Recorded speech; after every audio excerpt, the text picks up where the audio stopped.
दरवाजा खोला। सामने मेरी ही उम्र के एक साहब खड़े थे।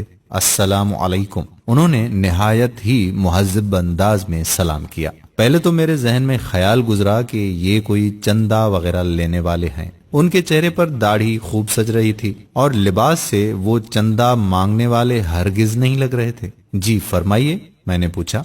कहने लगे कि आप ताहिर साहब हैं। मैंने मुख्तसरन जवाब दिया, जी वो मुझे रफीक साहब ने भेजा है, गालबन आपको किराएदार की जरूरत है। हाँ, मुझे अचानक याद आया कि मैंने दफ्तर के एक साथी को बताया था कि मैंने अपने घर का ऊपर वाला पोर्शन किराए पर देना है। अगर कोई नेक और छोटी सी फैमिली उसकी नजर में हो तो बताएं, क्योंकि दफ्तर की तनख्वाह से खर्चे पूरे नहीं होते। मुझे अफसोस हुआ कि मैंने इतनी धूप में काफी देर उसे बाहर खड़ा रखा। उसे 6 माह के लिए मकान किराए पर चाहिए था, क्योंकि अपना मकान वो गिराकर दोबारा तामीर करवा रहे थे। मैंने 3000 किराया बताया, लेकिन बात 2000 पर पक्की हो गई। वो चला गया तो मुझे अफसोस होने लगा कि किराया कुछ कम है। गो के ऊपर सिर्फ एक छोटा सा कमरा, किचन और बाथरूम था। मुझे अपनी बीवी का धड़का लगा हुआ था कि उसे मालूम होगा तो कितना झगड़ा होगा, और वही हुआ। बकौल उसके कि 2000 तो सिर्फ बच्चों की फीस है। मुझे उसने काफी बुरा भला कहा और मैं चुपचाप सुनता रहा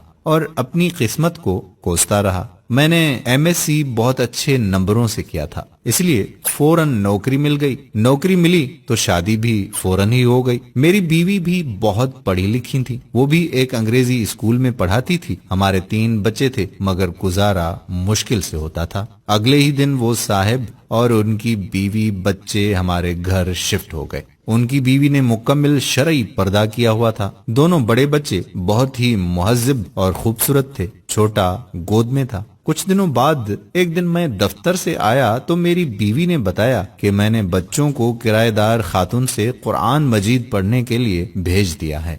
अच्छा पढ़ाती हैं। उनके अपने बच्चे इतनी खूबसूरत तिलावत करते हैं। मजीद कुछ दिन बाद मैंने उनके एक बेटे से तिलावत सुनी तो पहली मर्तबा मेरे दिल में ख्वाहिश उभरी कि काश हमारे बच्चे भी इतना अच्छा कुरान मजीद पढ़ें। एक दिन मैं बाहर जाने लगा तो अपनी बीवी से पूछ ही लिया कि वो पार्लर जाएगी तो लेता चलूं, क्योंकि पहले तो 2 महीने में 3-4 मर्तबा पार्लर जाती थी और इस महीने में एक बार भी नहीं गई थी। उसने जवाब दिया कि पार्लर फजूल खर्ची है। जितनी खूबसूरती चेहरे पर 5 बार वुजू करने, नमाज और तिलावत से आती है, किसी चीज से नहीं आती। अगर ज्यादा जरूरत हो तो घरेलू इस्तेमाल की चीजों से ही चेहरे पर निखार रहता है। एक रोज मैं केबल पर ड्रामा देख रहा था तो मेरे छोटे बेटे ने मुझे बगैर पूछे टीवी बंद कर दिया और मेरे पास आकर बैठ गया। बाबा, ये बेकार मशगला है। मैं आपको अपने नबी हजरत मोहम्मद सल्लल्लाहु अलैहि वसल्लम का एक वाकया सुनाऊं? मुझे गुस्सा तो बहुत आया, लेकिन अपने बेटे की जुबानी जब वाकया सुना तो मेरा दिल भर आया।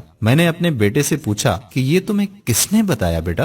कहने लगा कि हमारी उस्तानी मोहतरमा ने। वो कुरान मजीद पढ़ाने के बाद आप सल्लल्लाहु अलैहि वसल्लम और सहाबा किराम के मुतल्लिक बताती हैं। अपने घर की और बीवी बच्चों की तेजी से बदलती हालत देखकर मैं हैरान हो रहा था कि एक रोज बीवी ने कहा कि केबल कटवा दें, कोई नहीं देखता और वैसे भी फजूल खर्ची और ऊपर से गुनाह है। चंद रोज बाद बीवी ने शॉपिंग पर जाने को कहा तो मैं बखुशी तैयार हो गया। उसने काफी दिनों बाद शॉपिंग का कहा था, वरना पहले तो आए दिन बाजार जाना रहता था। क्या खरीदना है? मैंने पूछा। कहने लगी बुर्का। मैंने कहा क्या बुर्का?